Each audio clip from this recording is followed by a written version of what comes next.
Dear students, Assalamu alaikum. Today we will start the unit second, cell structure and function. तो सबसे पहले हमें पता होना चाहिए कि सेल क्या है,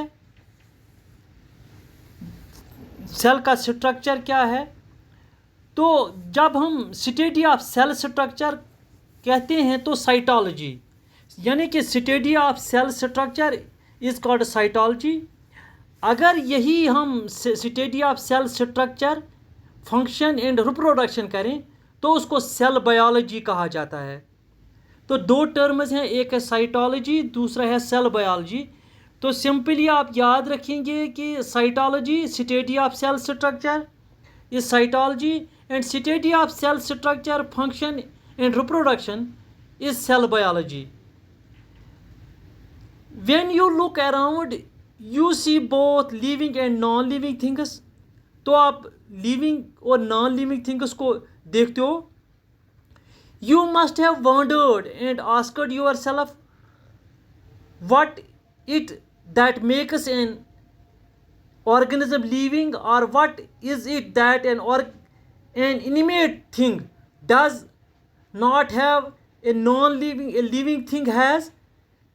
क्या वो कौन सी चीज़ है जो लिविंग थिंग में है और नॉन लिविंग थिंग में नहीं है। तो सिंपल आंसर इसका है, the answer to this is the presence of basic unit of life. यानी कि लिविंग और नॉन लिविंग थिंग में तो सबसे बड़ी डिफरेंस देखिए कि जो लिविंग थिंग होती है उसमें बेसिक यूनिट ऑफ लाइफ यानी सेल होती है। The cell is an all living organisms. All organisms are composed of cells. जितने भी ऑर्गेनिज्म हैं वो कंपोज्ड ऑफ सेल्स। कोई some are composed of a single cell and some are unicellular organisms. तो unicellular भी हैं, मल्टीसेल्युलर भी हैं, while others like us are composed of many। तो हम हैं तो मल्टीसेल्युलर। अगर यूनिसेल्युलर की बात की जाए, यूनिसेल्युलर में आप देखेंगे ओमेबा है, यीस्ट है। ये ऑर्गेनिजम्स जो होते हैं, ये ओमेबा या यीस्ट हो, they are capable of independent existence. तो इन कैपेबल ऑफ इंडिपेंडेंट एग्जिस्टेंस है इनकी।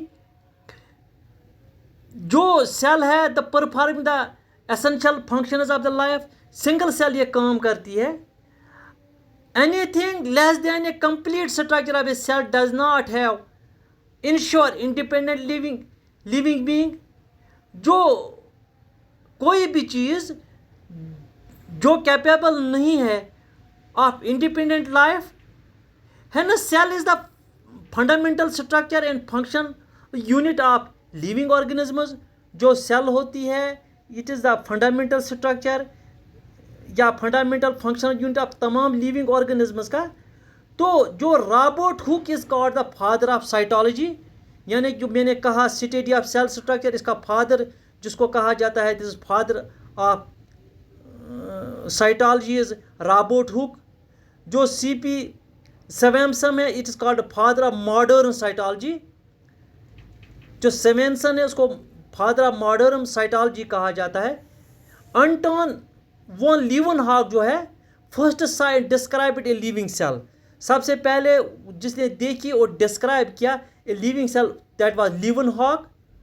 जो रॉबर्ट ब्राउन था, later on discovered the nucleus, उसने बाद में न्यूक्लियस को डिस्कवर किया।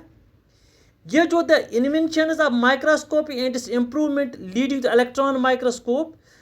जो इलेक्ट्रॉन माइक्रोस्कोप की डिस्कवरी होगी, उसका इन्वेंशन होगा, तो रिवील्ड द स्ट्रक्चर और डिटेल्स ऑफ द सेल। तो डिटेल्ड स्ट्रक्चर उसने रिवील किया। फिर जो ये सेल होती है, हमने कहा कि basic unit of life, capable of doing all the required biochemical process. तमाम बायोकेमिकल प्रोसेस जो हैं उनको परफॉर्म करती है। That a normal cell has to do in order to live. हर एक नॉर्मल सेल को ये करना पड़ता है कि ताकि ज़िंदा रहे। जो सेल होती है capable of performing all the metabolic functions of the cell, hence cells are called the